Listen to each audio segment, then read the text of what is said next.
Okay, fine. So given a network, okay, given some network, if you want to reach a node from another source node, okay, you have to traverse through the path. Okay, so there will be a start vertex and a destination vertex, and the nodes that you are going to visit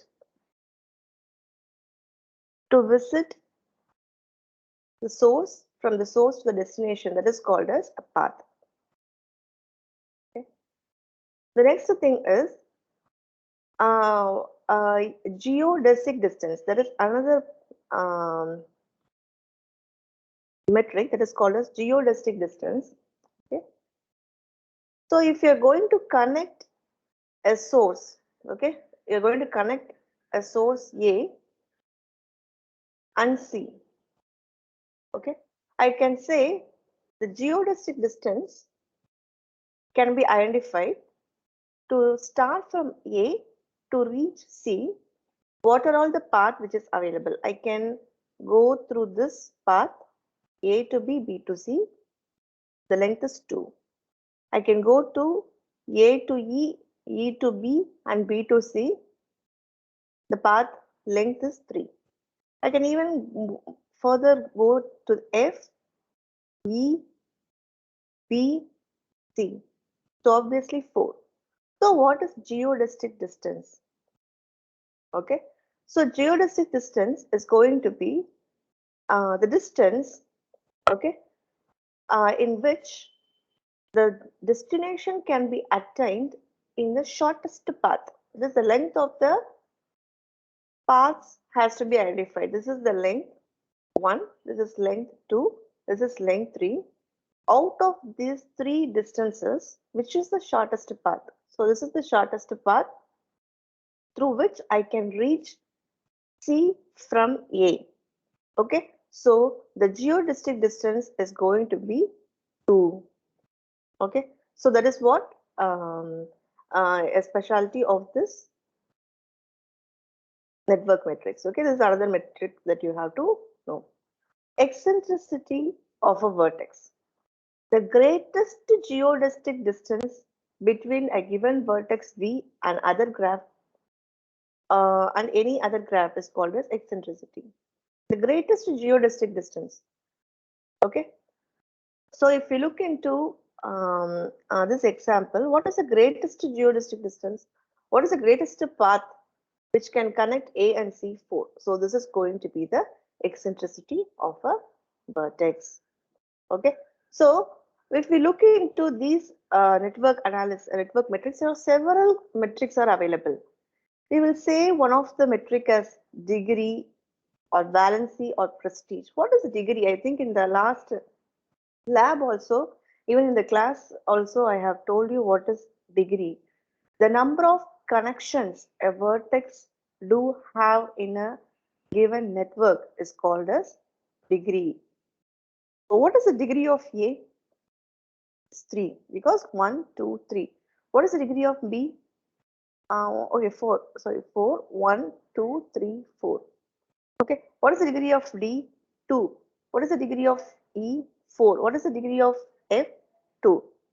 So this is nothing but degree or prestige, okay, or valency.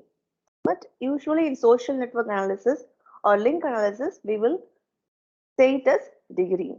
Okay, we have another matrix between centrality, closeness centrality, and eigenvector centrality. Okay, given a network, which node is going to um, is not going to get reached so that it can be act as a passing node for all other path in the given network. That is called as between a centrality of a node. If you look into this particular graph, okay, if we have to reach A to C or A to D or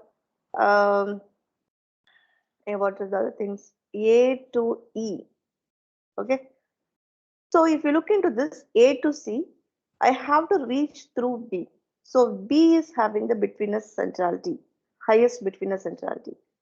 A to D, A to D, I have to pass through B. Even if I have to reach A to E, if there is no edge here, assume there is no edge here, okay, I have to reach, obviously, I have to reach through A to B to E, or I have to go to A to F to E. So, comparatively, when I have to reach, start from a given node, I have to start from a given node and I have to reach some destination. If I'm going to pass through certain node, which is going to act as a bridge, which is going to act as a between node, okay, through this node only I can reach the destination. If there is such a node in the network, that node will have the highest betweenness centrality, okay. And the next matrix is closeness centrality and eigenvector centrality. Closeness centrality is nothing but how far the connectivity are being tightly available in the graph. If we look into this example, I can say the nodes B and E has the highest closeness centrality. Why? Because it has the highest number of connections. Okay, so the maximum number of connections that a node do have in the network will have the highest closeness centrality. Okay, so we have eigenvector centrality. This is another special centrality. It is nothing but page ranking. Page ranking. How many nodes can be identified or connected from the given connection to reach the next level of connection. So you see here, okay, this is hub level 1. Okay, from this hub level, how many nodes can be connected further? Okay, which means that I'm not going to check into the quantity of connection, but the quality of connection. If I go to this particular node, is there any other extension nodes that I can reach? No. But if I reach this node, I can reach 2 nodes. If I reach this node, I can reach three other more nodes which are well connected with several other nodes in the network. So which node is having the highest eigenvector centrality? Obviously, this connection will have the highest eigenvector centrality, because if I reach this node, I can further move and extend to visit more number of pages in the network. Rather than that, here this is going to be the dead end. This is going to be the end where there is only 2 nodes. There is no further extension there. Okay, so that is called as eigenvector centrality. Okay, so with this centrality matrix, we have radius, average degree, density, geodesic distance, reciprocity, clustering. These are all to measure the overall network and overall structure of the network. Okay, so in the meantime, I will give you some of the idea about what is radius, average degree, density. We'll go one by one. Okay, so degree of a given network. Okay, so if we look into some directed graph and undirected graph, the degree will vary. Okay, so if there is an undirected graph, the degree is nothing but in spite of um, looking into the directed graph. Okay, there is no direction here. Am I right? In undirected. So degree is nothing but 1, 2, 3. For B, it is 1, 2. For F, 1, 2, 3. So that is for a degree. In case of directed graph, we have two different degrees there.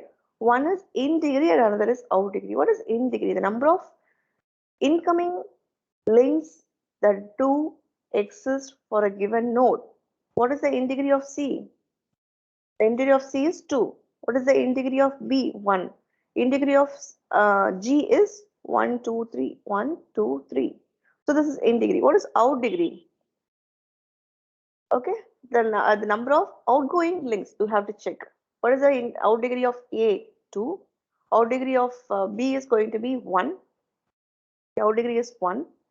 Out degree of D is 1. So this is how you have to identify the um, degree of a given node. Okay. The next thing is betweenness centrality. Okay. So betweenness centrality, is going to be like some of the vertices in a network. Okay, some of the vertices in the network. You just consider A and E. Okay, there are vertices A and E.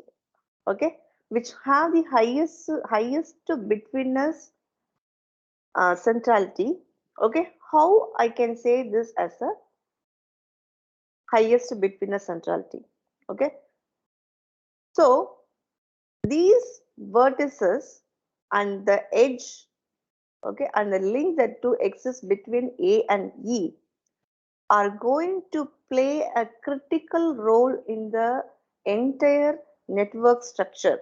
If we consider this entire network structure, okay, if we consider this entire network structure, this A and E are going to be very, very critical, okay, which means that they are the connecting elements, they are the connecting bridges, okay, so that the communication between this network and the connection between or communication between this network A and B can be established only through this bridging edge A and B. If I deleted this A and E link, okay, this is very, very vital, right?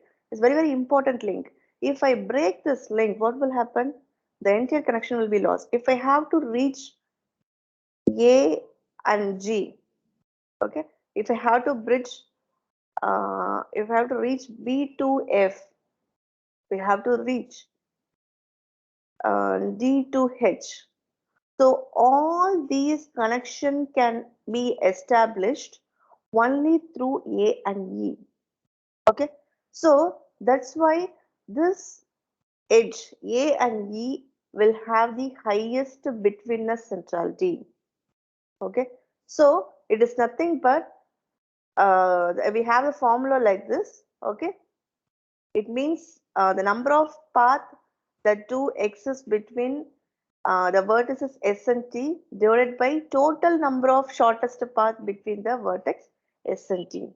Okay, so this will give you the betweenness centrality. Okay, so if we look into this betweenness centrality, we will otherwise call this betweenness centrality as gatekeepers. Okay, if this network and this network has to communicate or have to traverse through, they have to make use of this gatekeeper has to allow to reach other node in the network. It is out like just a small bridge between two different cities which is separated by a river. Okay, so that bridges have the highest betweenness centrality. Okay, so the next interesting metric is closeness centrality. Okay, what is closeness centrality? Okay, so closeness centrality can be computed by finding the mean length of all shortest path from one node to all other nodes in the given network. Okay, that is called as closeness centrality. We have a formula. Closeness centrality is equal to n minus 1 divided by summation of the sum of all the length of the shortest path between the node I and J. Okay, so how to compute it? I'll just show you the small computation just for clarity. Okay, you look into this node A, how many nodes are there? A, B, C, D, E. So just make it as a adjacency matrix. You make it as a adjacency matrix. Okay, adjacency matrix. A to you just create this adjacency matrix. Okay, so that A to A there is no connection. A to B there is one connection. To reach A to C there is a straight connection 1. Okay, that means the step I need to take is 1. A to D I have to reach 1, 2. This is the shortest path. So 2 steps I have to move. Okay, A to E. Okay, here also 1, 2. So 2 steps I have to take. Okay, so based upon the shortest path, you create the adjacency matrix. Okay, so the next thing is you just add up all the path. Okay. So for A is having 6 path. Okay. For C we have 6. The sum of all the length of the shortest path between the nodes are going to get added. You add all the path. Okay. What is the formula for the given node? Okay. For the given node A, what is the closeness centrality? You identify for the given node A, what is the closeness centrality? Okay. For the given node A, what is the closeness centrality? We can see. Okay. So what is the value of n? The value of n is 6. 1, 2, 3, 4, 5. Okay, not 4, 5. Okay. N is the number of nodes in the given network. Okay. So number of n is 5. I think I'm correct only. Okay. So n minus 1. Okay, n minus 1 divided by what is the dj, the length of the shortest path between the node I and j in the given network. Am I right? So what is the number of shortest path that do exist from A? I can go to this 1, I can go to this 2, okay, I can reach this 3, okay, I can reach D through 2, and I can reach E to 2. So 1 plus 1 plus 2 plus 2. So 6 is going to be the length of the shortest path between the node I and J in the given network. It can be anything. I and J can be anything. Okay, it will cover all the nodes. Okay, so divided by 6. So this is the closeness of A. In the same way, you compute for B, C, D, and E. Okay. Now, which node is having highest closeness centrality? Okay. If we look into here, this 1, this B is having the highest closeness centrality, which means this node B is having a mean length of all shortest path from one node to all other nodes in the network, so that this closeness centrality determines, okay, this measures that using B we can reach all other network nodes in the network. You see here I have A, B, C, D, E. Okay, if I am communicating with B, this B can send all and reach all other nodes in the network. So B will cover A, C, D, E. That means B has the highest closeness centrality measure. Okay. So that I can reach A from B, I can reach B, C, D, E very easily. So this closeness measure, especially in case of social network, how fast a given person or user can reach everyone in the network. Such a node is having the highest closeness centrality because he is well connected. He is well reachable to all other nodes in the network. Okay, so that is called as closeness centrality. Okay, so in case if I have a connection like this, if I have a connection like this, if I have a connection like this, obviously C also will have the same closest centrality because this is also reaching this. This is also covering and reaching all the nodes in the given network. So this C will also have the highest closest centrality. Okay, this is that of the closest centrality. Next thing is degree centrality. Okay, so degree centrality is out like we have to create the adjacency matrix for the given network. We have to multiply it by, multiplied with the default column vector 1. Okay, and we have to make we have to generate the vertex ID. So what is the degree centrality of the node 0, 1, 2, 3? That is, the degree can be identified like this. For 2, the degree centrality is 1, 2, and 3. For 3, how many connections? 1, 2, 3. So the connections can be identified using this type of adjacency matrix also. But linearly, what we will do, we will just look into the number of connections it do have, and we can identify the degree of the given network. Okay. So the next thing is eigenvector centrality. Which node is more powerful? I'm having a given network. I want to identify which node is highly influential. Okay. Which node has the highest status and power, so that I can measure how well a given node is connected to other well connected nodes. You have to underline it. I have to measure, okay, how a given node in the network is connected to other well connected nodes in the network. That will give me the eigenvector centrality. Consider these two different nodes. Okay, this is the first network, this is the second network. You see here, we should not see only the degree. What is the degree of this? 1, 2, 3, sorry, 1, 2, 3, 4, 5, 6, 7. Okay, so the degree of this network is 7. Of B is 7. You look into A. 1, 2, 3, 4, 5, 6, 7. 1, 2, 3, 4, 5, 6, 7, 8. I have 8 here. Okay. What is the degree of A? Is 7. But now the interesting part is whether B is connected with any other well connected vertexes in the network. No, there is no extension here. There is no extension here. There is no extension from these nodes, but still it having 8 connection. But you look into A, it is connected in the first hop. We will say this as a hop. This is the first hop. Okay, this is the first hop. Now, through this node, this A is connecting to the second hop. From here, there is a second hop. From this, I have third hop. Okay, I have here as third hop. So this is second hop. Okay, obviously this is also second hop. This is also second hop.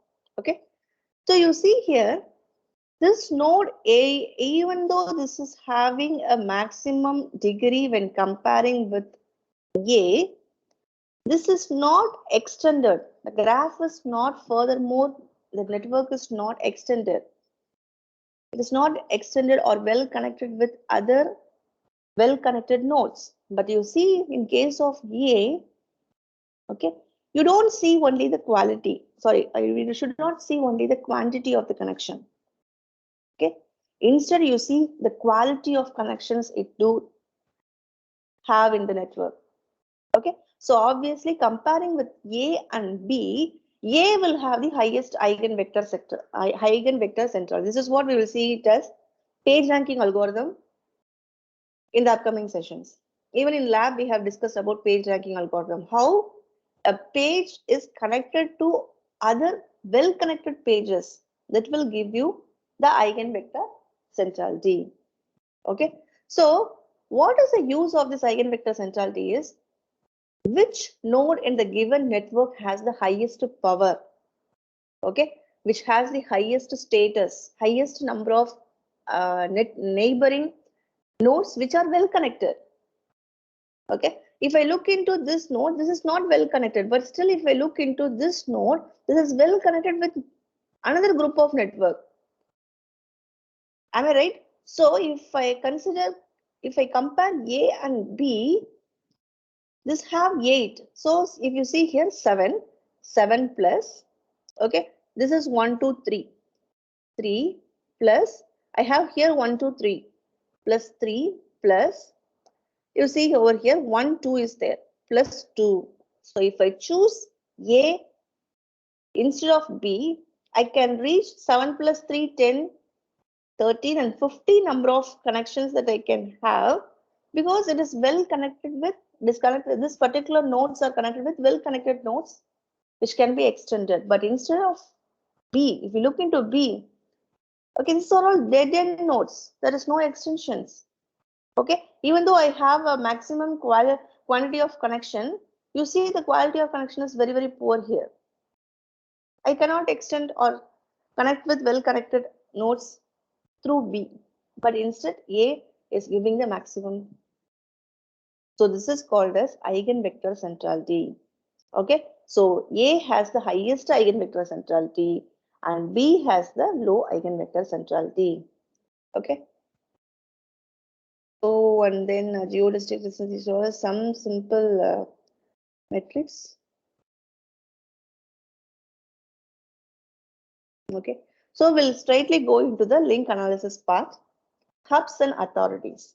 Okay, I think our lab students have already, we have discussed about this hubs and authorities. Anyway, we will see it for another, I will give you an introduction about it and we will solve the problem for this hubs and authorities in our upcoming sessions. Okay. So hubs and authorities, what is a hub and what is the authority? Okay. Consider a bipartite graph.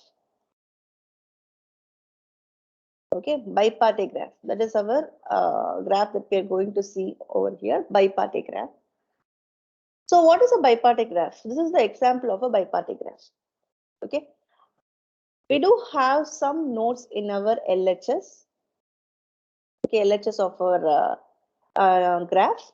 And we have several nodes in the right hand side. And these nodes are going to get communicating with each other through links. Okay, so hubs and authorities, we will consider this as A as some of the hub nodes, and in the right hand side, these nodes are the authority nodes. Okay, so what is an authority node? Authority nodes are nothing but web pages. Okay, everything, all these nodes are web pages. Authority node is also a web page which is cited by many different hubs, maximum number of hubs. That is called as authority nodes. If we look into this example, how many web pages are citing the web page 1? 1, 2, 3, 4. So 4 sites are there. 4 citations here. Okay, that is 4 incoming links. If you look into this node, how many node is citing? How many hubs are citing? Only one hub is citing. So 1. Okay. For 3, how many nodes are citing? How many hubs are citing? 1, B is citing A, B, and D. So 3 sites are there. 3 websites are citing this site. Okay. So what is which is a good authority page? Okay.